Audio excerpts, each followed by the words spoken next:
नूरपुर।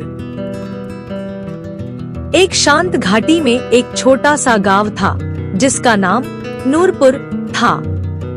यह गांव हरे भरे खेतों, बहती नदियों और हवा में झूमते पेड़ों से घिरा हुआ था।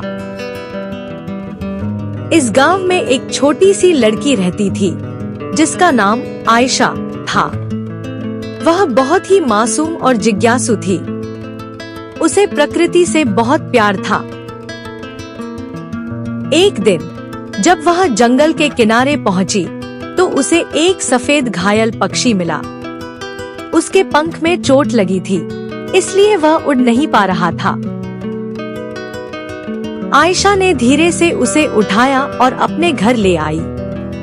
उसने उसकी देखभाल की, उसे दाना पानी दिया और रोज उसकी मरहम पट्टी करने लगी।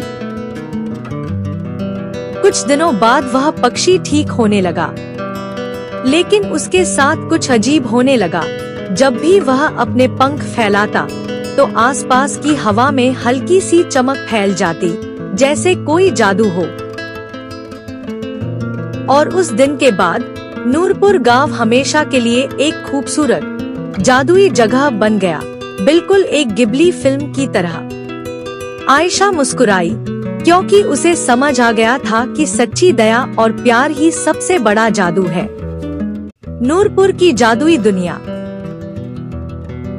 नूरपुर गांव अब पहले से भी ज्यादा सुंदर और जादुई हो गया था, लेकिन आयशा ने महसूस किया कि रात के समय गांव के पास वाले जंगल से एक अजीब सी नीली रोशनी आने लगी है। आयशा हिम्मत करके उस रोशनी का पीछा करते हुए जंगल में चली गई, जहां उसने एक पुराने भूले बिसरे मंदिर के सामने पहुंची।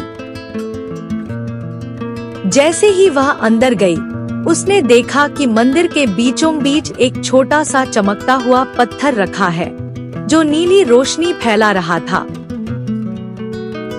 तभी पीछे से एक धीमी आवाज आई, यह जंगल की आत्मा का दिल है। और आयशा ने पीछे मुड़कर देखा तो एक बूढ़ी औरत खड़ी थी, जिसकी आंखों में गहरी शांति थी। आयशा ने अपनी आंखें बंद की और उस पत्थर में सच्ची दया और विश्वास की ऊर्जा भरनी शुरू की, और अचानक पत्थर और तेज चमकने लगा। और कहते हैं, आज भी अगर आप नूरपुर गांव जाए तो सुबह की हवा में एक हल्की सी चमक महसूस होती है, जैसे कोई जादू अब भी वहां जिंदा हो। नूरपुर की कहानी। नूरपुर की कहानी अब और भी गहरी होती जा रही थी। समय बीतता गया और आयशा धीरे धीरे बड़ी होने लगी और गांव की रक्षक बन गई। एक दिन अचानक मौसम बदलने लगा। आसमान हमेशा धुंधला रहने लगा, सूरज की रोशनी कम हो गई और रातें पहले से ज्यादा ठंडी और लंबी होने लगी।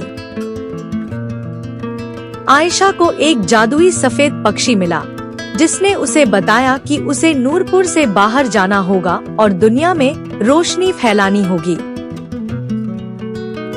आयशा ने गांव वालों को अलविदा कहा और एक लंबा सफर तय करने के लिए निकल पड़ी, पहाड़ों को पार करते हुए, नदियों को लांघते हुए। आयशा एक अजीब से शहर में पहुंची, जहां के लोग उदास और थके हुए लग रहे थे। लेकिन आयशा ने एक छोटे से बच्चे को मुस्कुराने के लिए एक कहानी सुनाई।